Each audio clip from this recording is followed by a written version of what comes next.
first of all, don't be too upset that this person triggers you more than any other person in the world, because they will. Besides your parents, your mate is the person who will trigger you the most because you're the closest to them.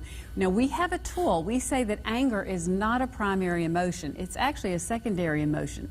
Underneath it are guilt, inferiority, fear, and trauma. Spells gift.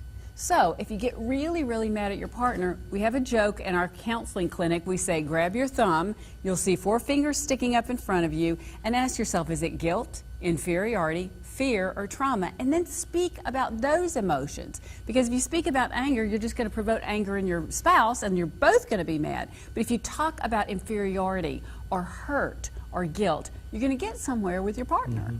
Well, let me just clarify before we move on there, too. The partner is not bringing out your anger. The anger is already in there. And I found with people that are angry, you have to begin to own that anger. You can't say, my spouse does this, my wife does this, my husband says this, and it triggers my anger. The anger is in there. It's a part of who you are. And what I would say is begin to deal with that. Begin to understand that. I was a rageaholic in the first years of our marriage.